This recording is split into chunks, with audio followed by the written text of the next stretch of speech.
Muy buenos días, mi nombre es Lisa, soy Nutrition y Fitness Coach y tengo una empresa llamada Nutrition Coaching and Life, donde ayudamos a las personas a perder grasa corporal, ganar masa muscular, recomponer su cuerpo y mejorar su relación con la comida. A mí me encanta compartir nuevas investigaciones relacionadas con nutrición y fitness, no solo con mis clientes, sino con quien esté interesado.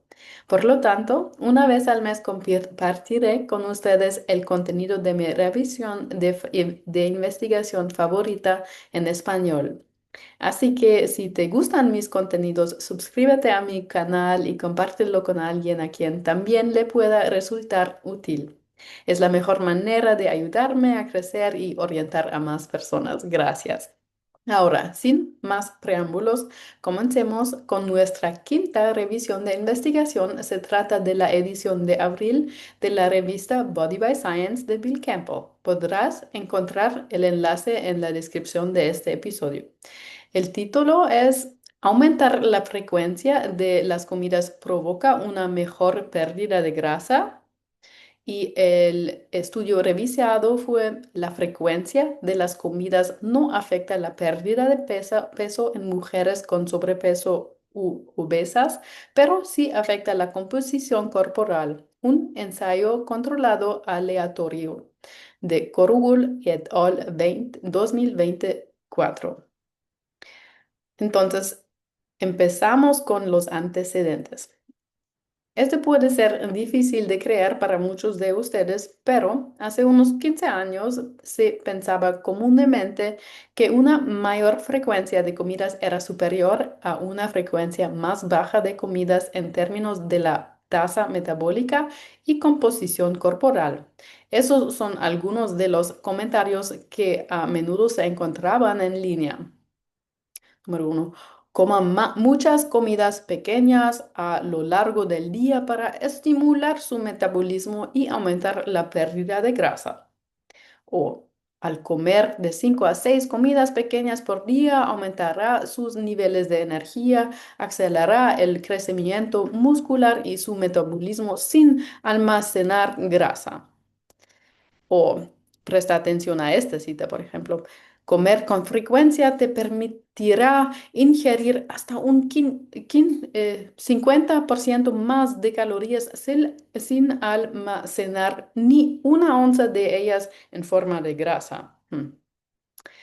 O es necesario comer al menos 6 comidas al día espaciadas de 2 a 3 horas.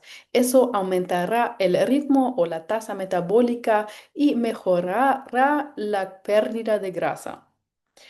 Inherente a estas citas y a la lógica que era que si uno comía con mayor frecuencia en comparación con menor frecuencia, cada oportunidad de comida o alimentación aumentaría la tasa metabólica de tal manera que la persona quemaría tantas calorías a lo largo del día que tendría dificultades para ganar grasa corporal.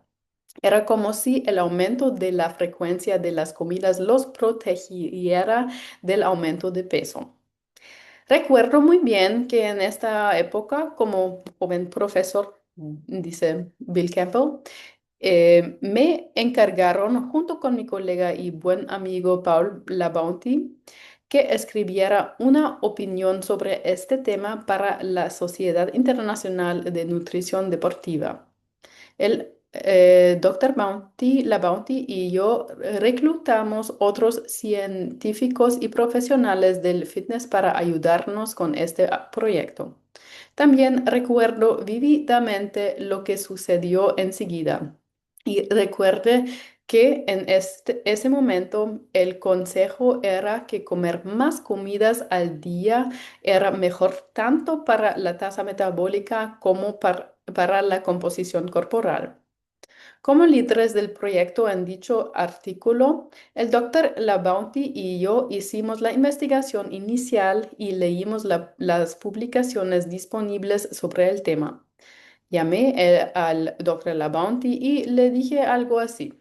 Sabes, no puedo encontrar ninguna investigación basada en en una intervención que respalde que aumentar la frecuencia de las comidas es mejor que una frecuencia más baja para el metabolismo y la composición corporal.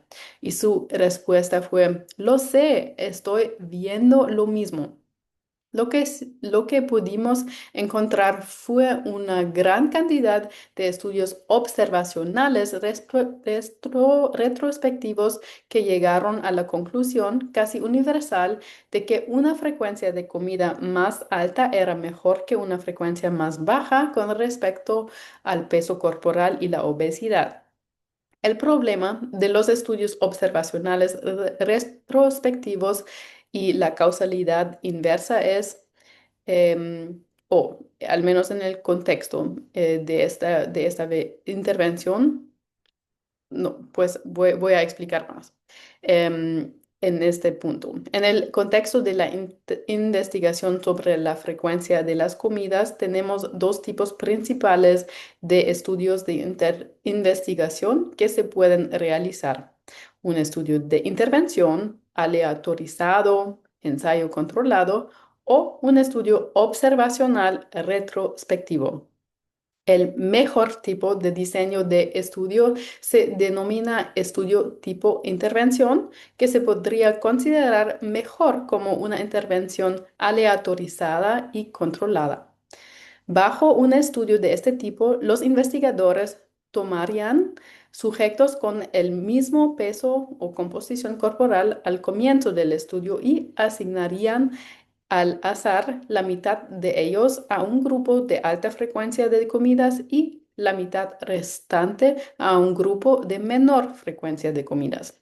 Un diseño de estudio de intervención ideal haría que ambos grupos comieran las mismas calorías diarias totales, consumieran las mismas proporciones de macronutrientes y controlaran la cantidad de ejercicio que hacen los sujetos. Por ejemplo, supongamos que los investigadores establecieron el total de calorías diarias en 2.400 calorías por día durante 3 meses. Un grupo debía consumir 6 comidas por día, 400 calorías por comida, y el otro grupo consumir 3 comidas por día, entonces 800 calorías por comida.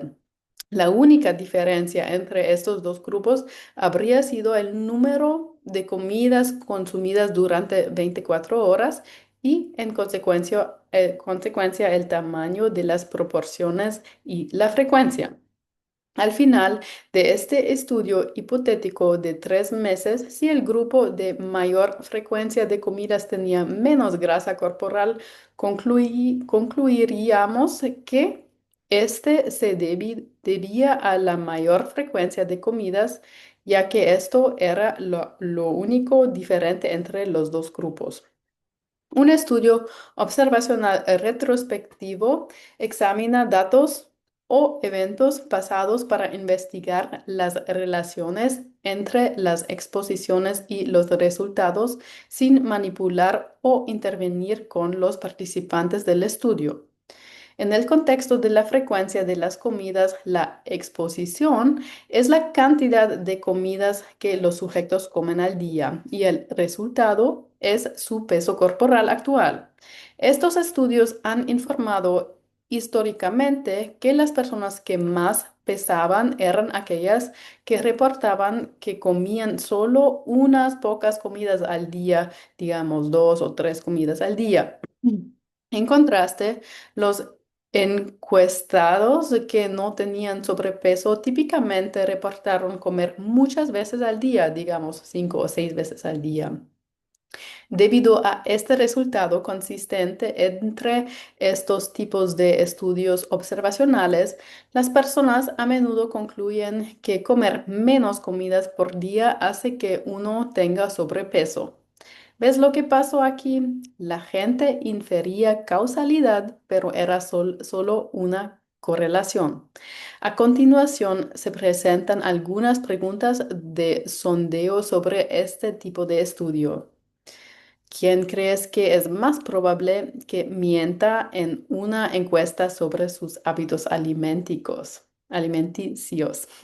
¿Una persona con obesidad o una persona de peso normal? Creo que una persona con obesidad es más propensa a mentir sobre sus hábitos alimenticios porque puede sentirse un poco o avergonzada por su estado actual respecto a su peso corporal.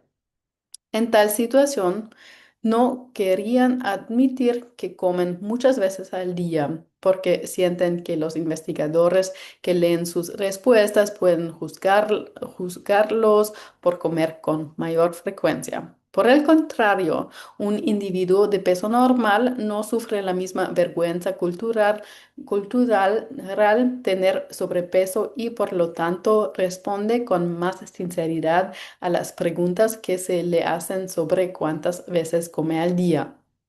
¿Quién es más propenso a estar a dieta al realizar una encuesta de este tipo? ¿Alguien con sobrepeso o obesidad o una persona con peso normal? Es mucho más probable que si alguien tuviera sobrepeso, estuviera a dieta al momento de completar este cuestionario. ¿Y cuál es una decisión común relacionada con la alimentación que toman las personas cuando hacen dieta? Se saltan las comidas. Por lo tanto, es posible que los encuestados con sobrepeso que completaron este cuestionario en el momento en que proporcionaron sus respuestas estuvieran a dieta y se saltaran comidas para bajar de peso y que registraran sus respuestas con veracidad. Por el contrario, las personas con peso normal son mucho menos propensas a estar a dieta al completar este tipo de encuestas y por lo tanto responden que comen más y no lo piensan dos veces. Vamos a ver la causalidad inversa. La causalidad inversa es un fenómeno que describe la asociación de dos variables de manera diferente a lo que cabría esperar. En lugar de que X cause Y, como es el caso de la causalidad tradicional, Y causa X. Algunas personas se refieren a la causalidad inversa como el sesgo del carro delante del caballo para enfatizar la naturaleza inesperada de la correlación. En este caso, no es que comer menos comidas al día provoque sobrepeso en las personas. En cambio, fue el hecho de que las personas con sobrepeso tienden a comer menos comidas al día para perder el exceso de peso corporal y resultó que se inscribieron en un estudio de encuesta en el momento exacto en que estaban comiendo menos. Durante muchos años, solo tuvimos estudios de investigación observacional retrospectivos en los que confiar para obtener información sobre la frecuencia de las comidas y casi todos reportaron lo mismo. Las personas con sobrepeso consumían menos comidas al día y las personas delgadas consumían más comidas al día. Este tipo de estudio de estudios contribuyeron a propagar la narrativa de que una mayor frecuencia de comidas estaba causando delgadez y una menor frecuencia de comidas estaba causando obesidad. Para validar si este es realmente el caso, necesitamos estudios de intervención. Y eso es lo que voy a resumir hoy. El estudio que estoy revisando a continuación es el de la intervención más reciente que investigó los efectos de la frecuencia de las comidas en los resultados de la composición corporal. ¿Quiénes participaron en el estudio? 40 mujeres con sobrepeso se ofrecieron como voluntarias para participar en el estudio. La edad promedio de los sujetos fue de 42 años, con un rango de edad de 19 a 64 años. El peso promedio de los sujetos fue de 186 libras entonces 85 kilogramos, y el IMC promedio fue de 33. Para ser elegible para el estudio, los participantes debían tener las siguientes características: no haber sido diagnosticado con ninguna enfermedad crónica, no tomar ningún medicamento o suplemento de vitaminas minerales, no haber realizado ningún cambio en su actividad física o hábitos alimenticios para perder peso en los últimos 6 meses, tener un IMC actual superior a 27. ¿Qué hicieron los investigadores? Este fue un ensayo controlado, aleatorio y paralelo con una intervención de pérdida de peso de 3 meses. La palabra paralelo anterior significa que las mujeres fueron asignadas al azar a uno de dos grupos paralelos diferentes y se les recomendó la misma dieta restringida en calorías durante la misma cantidad de tiempo. La intervención estuvo en el número de comidas de los dos grupos de sujetos podían comer al día. Los dos grupos de estudio fueron un grupo de alta frecuencia de comidas, 3 comidas y 3 meriendas, y un grupo de baja frecuencia de comidas con 3 comidas al día sin meriendas. Los resultados primarios de este estudio fueron cambios en la masa grasa total y en el porcentaje de grasa corporal. Vamos a ver los detalles nutricionales. Al inicio del estudio, los sujetos se reunieron con una dietista para completar un registro de alimentos de 3 días que se utilizó para determinar las calorías de mantenimiento no dietéticas. Los sujetos continuaron reuniéndose semanalmente con el dietista y registrando toda la ingesta de alimentos de 3 días a la semana durante los 3 meses del estudio.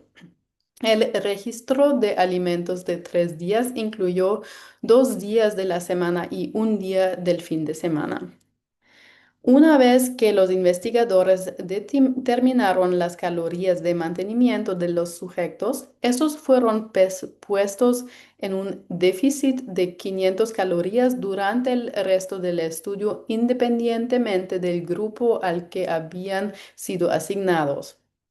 El dietista del estudio creó dietas personalizadas para cada sujeto y las proporciones de macronutrientes de la dieta reducida en calorías fueron 45 hasta 60% de carbohidratos, 10 hasta 20% de proteína y 20 hasta 35% de grasa.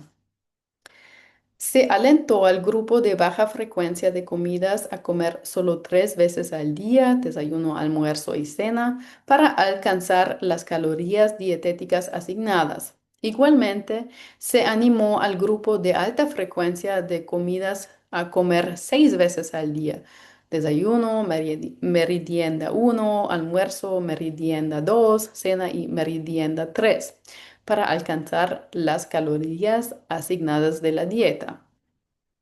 Las meridianas contenían de 50 a 200 calorías. Durante las reuniones semanales con el dietista se monitoreó la pérdida de peso y el cumplimiento de la dieta. Además, las preguntas de los sujetos fueron respondidas durante estas reuniones semanales. Los detalles del ejercicio. No hubo un programa de ejercicios ni prescripción de los mismos para este estudio. Lo que se hizo fue evaluar los niveles de actividad física de los sujetos para asegurarse de que no hubiera diferencias entre los dos grupos al inicio del estudio y que tampoco hubiera cambios en las actividades físicas durante los 3 meses del estudio. Los sujetos completaron un cuestionario de recuento de la actividad física de 24 horas en el que se les pedía que hicieran una lista de todo el ejercicio que las actividades físicas que hubieran realizado durante ese tiempo. Luego, los investigadores tomaron estos datos y calcularon el total de calorías quemadas en el ejercicio que los sujetos estaban haciendo en un día típico. Los investigadores multiplicaron el costo de energía de una actividad por el tiempo dedicado a esa actividad. El objetivo era que los sujetos no cambiaran ninguno de sus patrones regulares de actividad física durante los 3 meses del estudio. ¿Qué variables de resultado relacionadas con el físico se midieron? Se utilizó el análisis de impedancia bioeléctrica, BIA, para evaluar la composición corporal, la grasa corporal total, porcentaje de grasa corporal y la masa magra. Si bien las evaluaciones de la composición corporal se realizaron semanalmente durante las 12 semanas del estudio, solo proporcionaré un resumen de las medidas de referencia y del fin del estudio. ¿Cuáles fueron los resultados? Vamos a ver la ingesta nutricional. Siempre que una intervención de estudio prescribe una dieta específica para la pérdida de grasa, lo primero que debemos hacer es mirar los datos nutricionales. Los sujetos siguieron el plan de nutrición. ¿Fue igual entre los dos grupos? ¿La ingesta de proteínas fue la misma? Estas son algunas de las preguntas que deben investigarse antes de analizar los resultados de la pérdida de grasa. Lo primero que me llama la atención es que los dos grupos consumieron cantidades significativamente diferentes de calorías diarias al comienzo del estudio. No me gusta ver esto. Una forma de evitar que eso suceda es al comienzo del estudio emparejar a los sujetos en función de la ingesta total de calorías de referencia. Es decir, emparejar a los dos sujetos que más calorías consumen y luego lanzar una moneda, uno de ellos a un grupo y el otro sujeto al otro grupo. A continuación, se toman los siguientes dos sujetos que más calorías consumen, se emparejan y una vez más se lanza una moneda, uno de ellos al grupo de comidas de alta frecuencia y el otro al grupo de comidas de baja frecuencia. Sigues haciendo esto hasta que llegues al último par de sujetos que consumen la menor cantidad de calorías de referencia y luego los aleatorizas a uno de los dos grupos. Esta aleatorización de coincidencias se realiza comúnmente en los estudios de investigación y es una forma de garantizar que los sujetos de ambos grupos de dieta estarán muy cerca en términos de sus ingestas calorías de referencia. A pesar de que el grupo de alta frecuencia de comidas consumió significativamente más calorías que el grupo de baja frecuencia al principio y durante el estudio, los déficits calóricos relativos fueron casi idénticos. El grupo de alta frecuencia de comidas tuvo un déficit calórico del 26,7% durante el estudio de 3 meses y el grupo de baja frecuencia tuvo un déficit calórico del 26,4%. Esto es enorme porque ambos grupos redujeron sus calorías en la misma medida relativa.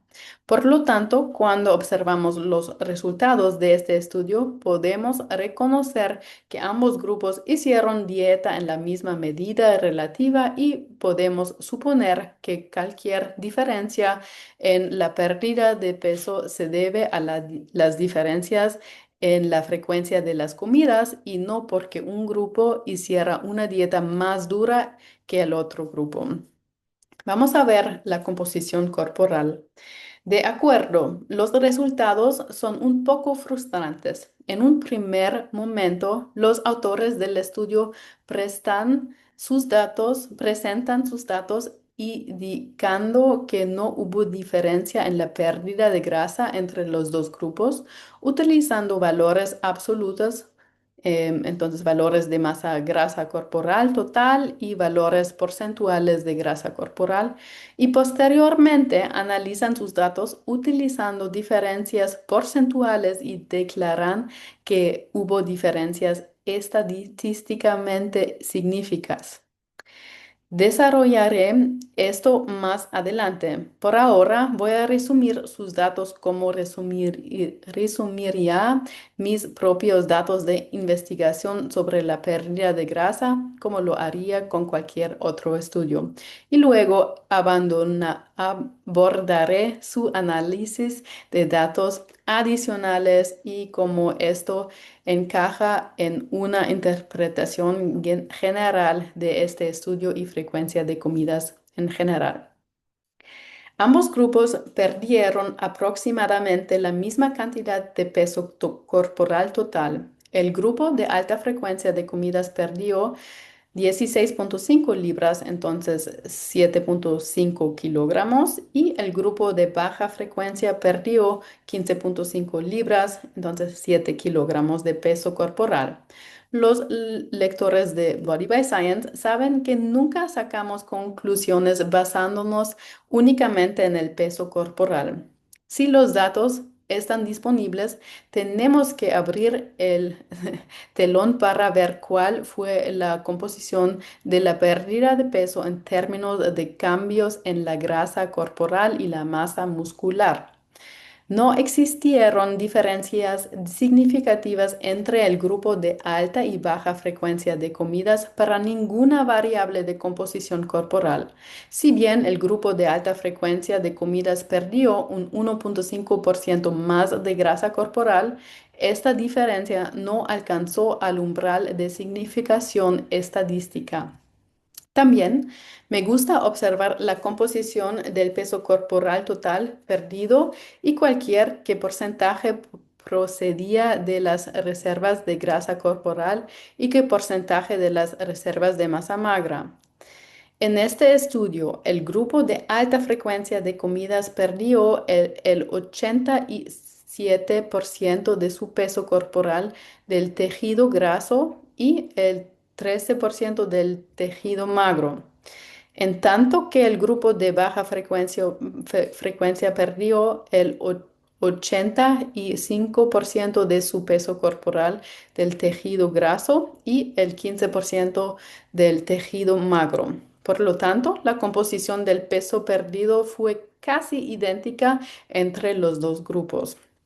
La conclusión de este estudio deberían ser obvias. En la misma medida, no hubo diferencias en la cantidad de grasa corporal y los cambios en la masa magra, ya sea que se ingirieran 6 o 3 comidas diarias. Sin embargo, por alguna razón, los autores de este estudio tuvieron que complicar las cosas. Aquí está la última oración en la sección de conclusiones del resumen del estudio. Cuando se aplican programas de pérdida de peso equilibrados y restringidos en energía, la alteración en el peso corporal, el IMC y la circunferencia de la cintura no se ven afectados por la frecuencia de las comidas, pero la composición corporal sí.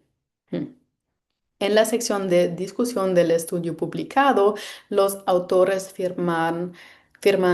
sin embargo, comer 3 comidas más 3 meriendas disminuye la grasa y porcentaje de grasa corporal total y aumenta el porcentaje de masa libre de grasa significativamente más en comparación con el grupo de 3 comidas.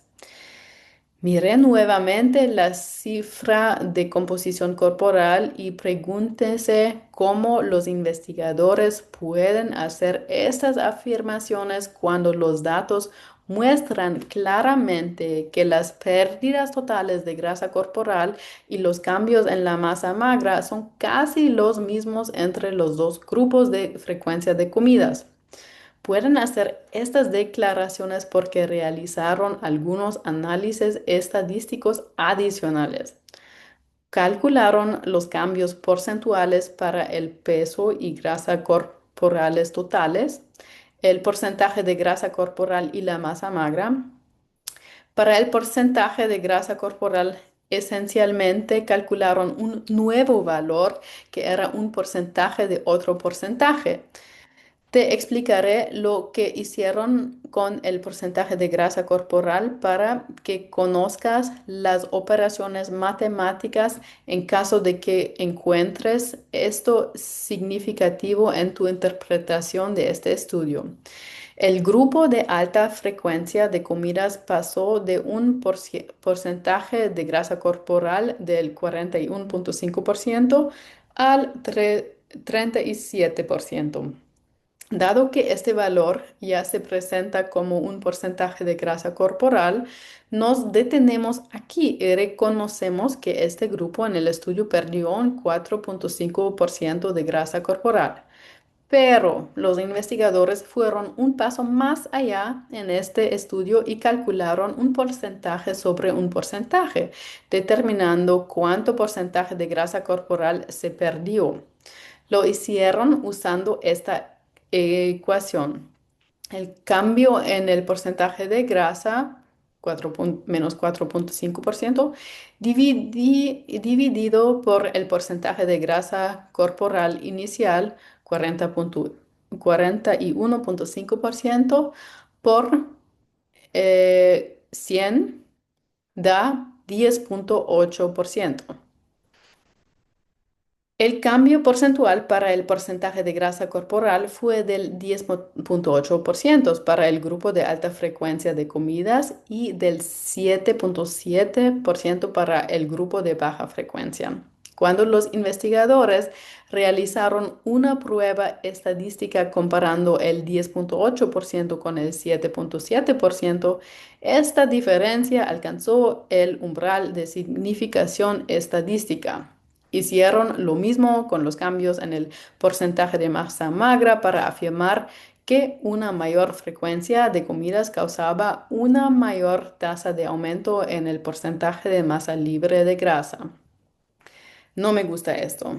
Esto da la impresión de que los investigadores estaban tratando de encontrar cualquier análisis estadístico y comparaciones hasta que encontraron una diferencia significativa que pudieran informar y posteriormente interpretar su estudio afirmando que una frecuencia de comida más alta era superior a una frecuencia más baja.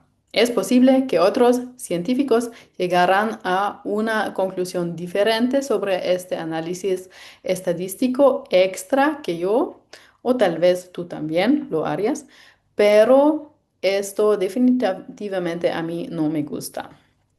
Quería resumir este estudio porque es posible que tenga algo de interés y la gente afirmará que una alta frecuencia de comidas causará más pérdidas de grasa corporal y mayores aumentos en la masa magra. Como sabemos, muchas personas solo leerán el resumen de un estudio y si eso es todo lo que leen, llegarán fácilmente a esta conclusión. Si alguien proporcionará este nuevo estudio de frecuencia de comidas y afirmará que una frecuencia más alta disminuye la grasa corporal total y el porcentaje de grasa corporal, aumentando significativamente el porcentaje de masa libre de grasa, que una baja frecuencia podrían hacerle estas preguntas. El grupo de mayor frecuencia de comidas perdió más peso corporal que el grupo de baja frecuencia. La respuesta es no. El grupo de mayor frecuencia de comidas perdió más grasa corporal que el grupo de baja frecuencia. La respuesta es no.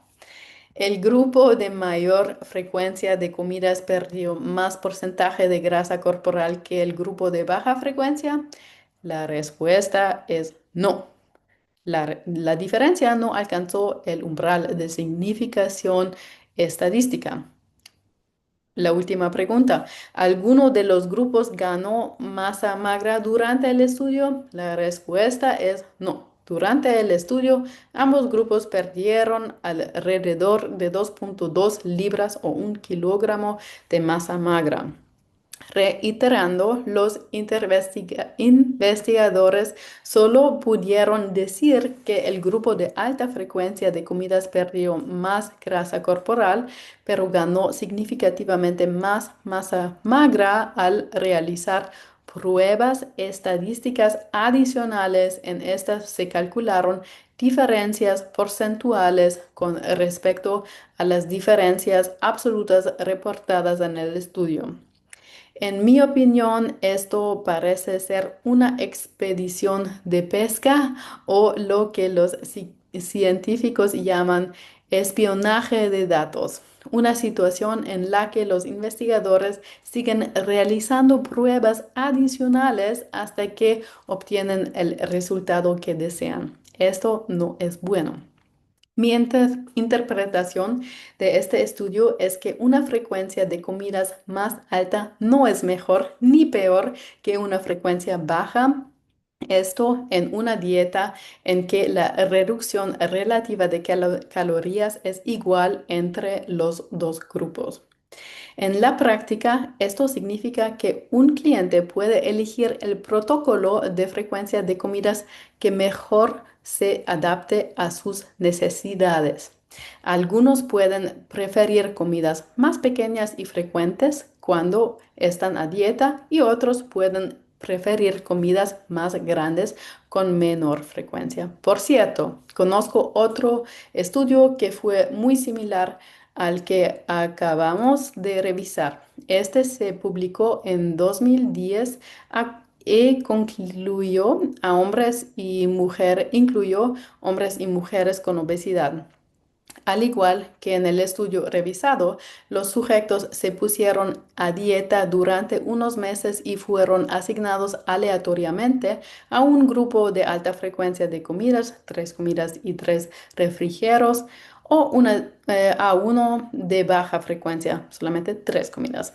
Todos los sujetos hicieron dieta en la misma medida y al final del estudio no hubo diferencias entre los dos grupos de frecuencia de comidas en relación con el peso corporal, la grasa corporal, el porcentaje de grasa corporal y los cambios en la masa magra.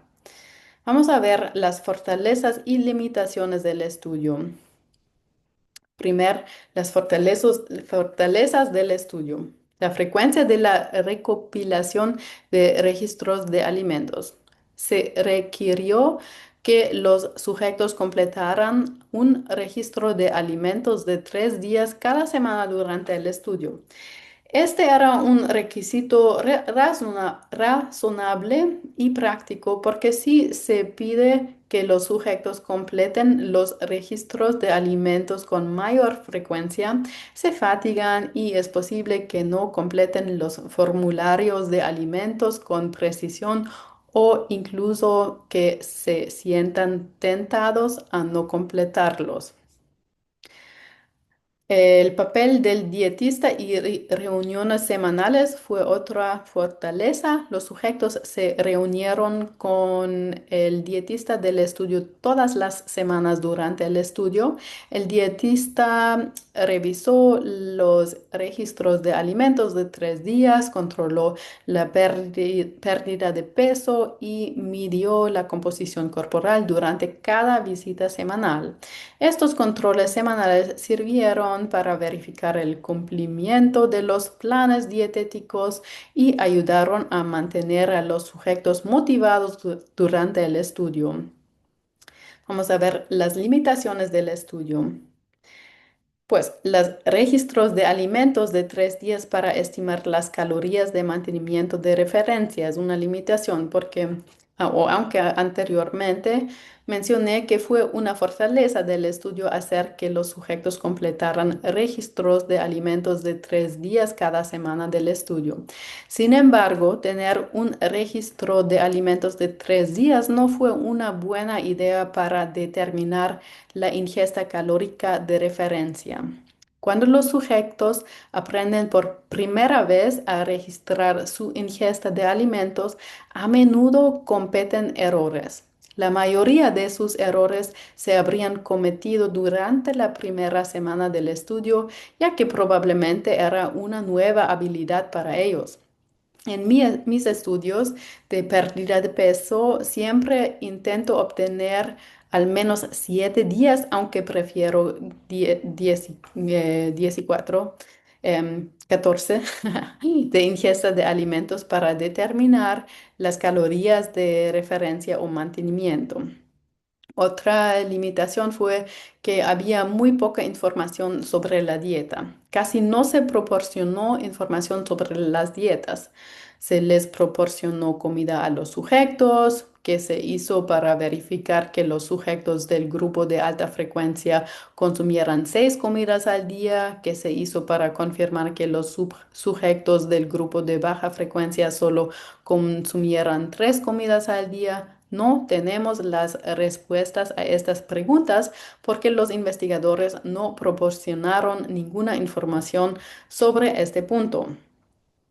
Uso de un dispositivo de análisis de impedancia bioeléctrica también fue una limitación, el BIA. Los dispositivos BIA de frecuencia única se utilizan normalmente en básculas domésticas y dispositivos portátiles.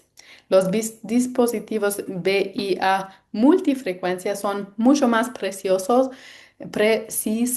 que los de frecuencia única, especialmente en lo referente a la evaluación de la composición corporal y los compartimentos de líquidos. Esta es la razón por la que la mayoría de los laboratorios de investigación utilizan dispositivos BIA multifrecuencias. Ya llegamos al fin de esta revisión y quiero preguntarte qué piensas sobre la frecuencia de comidas. ¿Cuál es el consejo típico que das a tus clientes sobre la frecuencia de comidas? Yo personalmente sigo exactamente el ejemplo de Bill Campbell, quien dice que en realidad es una ventaja porque tus clientes pueden elegir la frecuencia. La única cosa importante es el total de calorías y que es algo que pueden seguir regularmente o que sirve en sus vidas diarias. Entonces, quiero saber tu opinión. Te leo en los comentarios a este video. Por favor, recuerda compartir este video con todos aquellos que estén interesados en este tema. Y muchas gracias por escucharme, por tu interés a la ciencia. Gracias.